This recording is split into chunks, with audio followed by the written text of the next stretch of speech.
So you guys, Pink Friday 2 was officially released a week ago, and 3 of the songs on the album are predicted to debut on Billboard. The songs are Everybody featuring Uzi Vert, Needle featuring Drake, and FTCU. I thought there would be more songs on Billboard, but we will see of course. Pink Friday 2 was reported to have sold over 500,000, but Billboard reached out to Nicki's team and said they would be taking away sales due to the contest that she held for the Barbs to show proof that they bought the album. I will say it is very sketchy on Billboard's end, but I can't say I'm really surprised because they have so many rule changes and they can't seem to keep up with any of those rule changes. My thing is, does Billboard make up rules as they go, or do they pull things out of thin air all of a sudden? But you know, who knows. Nicki is aiming for a #1 debut with over 205,000 units sold, which is still good in my opinion, so congrats to her. She's also on a press run to promote her album, so that should help with the sales as well as the radio play, but that's up to the label of course. She did break Kai Cenat's live stream viewership record. So next up we have Doja Cat, and she's basically telling you guys that she doesn't like you guys pitting her against Nicki because she looks up to Nicki. She's thankful to her fans, but not the obsessed people talking ish about her peers. What I got from this interview with Old Man Ebro is Doja doesn't make a whole lot of eye contact, which in itself is kind of sketchy, and she also backpedals a lot. You know, people who don't make eye contact make me kind of nervous because it's like, are you lying or are you telling me the truth? Why are you not making eye contact? Why are you looking everywhere and there, looking at the floor, looking up? It's kind of weird a little bit, you know. But moving right along, I will say this much: the Satan imagery, Doja shading Nicki and the other rap girls in her songs, as well as her quote-unquote hating or not liking her fans, is a very real thing for Doja Cat, and I just want her to stand on it and apologize if she needs to, even if it means people not liking her anymore. Doja also wants us to use our platforms to appreciate the artists providing us entertainment. But a few months ago, she was the same person using her platform, I believe it was Instagram or Twitter, to basically cuss out her own fans. So Doja pretty much needs to take her own advice and she needs to take a seat, because this type of hypocrisy is beyond me, okay? This interview with Ebro basically solidified that Doja Cat is not a rapper, in my humble opinion. Not a conventional one at least. And she talks in circles a lot and has a lot of nervous tics, like scratching her arm and her neck. But you know, maybe that's just a her thing. But next up we have the biggest, aka Big Lotto, and she has a single coming out with Lil Tyler today, 12/15. I just have one question, but why though? They seem like such an odd pairing. Like, who asked for this collaboration? Absolutely nobody, I'm guessing. And I'm guessing also that Lotto is out here giving everybody and their mama a free feature. And in my opinion, I don't see this song going anywhere, but they might prove me wrong. Who knows? Next we have Cardi B and Offset, and apparently Cardi has outgrown her relationship with Offset. On a live, she said she's been single for a while and didn't know how to tell the world. But my question is, what happened to jealousy? I thought people were jealous of her relationship, you know, that she would fight over Offset, you know, aka her D. At the end of the day, I just want all of us, the public, to give it a few weeks. You know, Cardi and Offset will be back together like nothing happened, like it's just another phase. But you know, we will see. And in the meantime, in between time, Blueface decided to tell us, the public, that Krishan slept with Offset, and of course Offset denied it. Cardi said she doesn't care, she doesn't know if it's true, but she doesn't care if it's true or not in her live as well. So me, myself, and I don't really care either. You know, the wife has spoken and therefore it doesn't matter. But moving right along, we have Megan Thee Stallion, and of course she's back to being the victim victim without any accountability. By now, we all know that Megan came out with the song Cobra, where she alluded to Party getting his D sucked in the bed she lays in. The blogs ran with this narrative, her fans started to drag him, and so Party decided to make a diss track of his own towards Megan. But of course, Megan spun the situation in her live, of course, to make it seem like he was being strategic and just wanted to bash her. But no, Megan, you let this man get dragged for a line. You let him get dragged for filth for a line that you put in a verse that, according to you now, has nothing to do with him, and he should have just let it slide. But like Partisan Fontaine said, you throw rocks and hide your hands. And now all of a sudden you want to clear it up because he decided to clear his name during this press run for his EP. Megan, make it make sense. Why are you the victim all the time? Why didn't you clear it up when your whole fan base was coming at this man? Why didn't you say this has nothing to do with my ex? Point blank period. Story would have been shut down immediately. But no, now you come out. And I just feel like, Megan, you are such a liar and a manipulator. Nobody can tell me otherwise, which is why you're so restless, which is why you don't have peace. You know, you want the public to believe all of your lies. You want them to believe what comes out of your mouth, but your stories never add up. And according to the news going around, Tory's driver during the night of the shooting has a signed affidavit that insinuates that Kelsey could have shot Megan, not Tory, which, you know, was another angle in court. But of course, you know, Tory did not take the stand and Kelsey, you know, pled the fifth, and, you know, she didn't want to get her hands dirty either, literally and figuratively. So of course, Tory was the fall guy and Megan has stuck with her story that he's the one that shot her, okay? Megan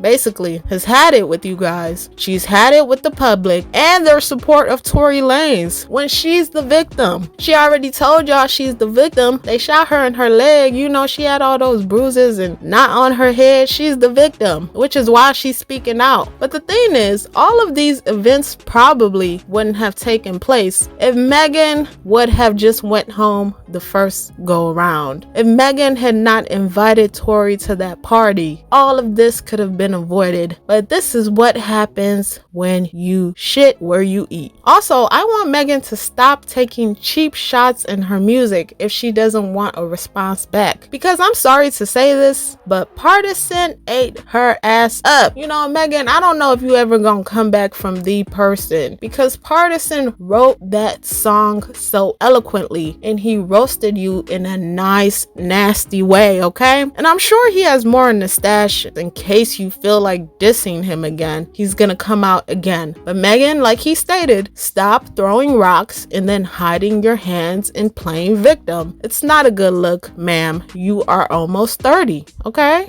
It's not a good look. So you guys, tell me what you thought about all the topics today, and I'll see you guys in my next one. Bye for now.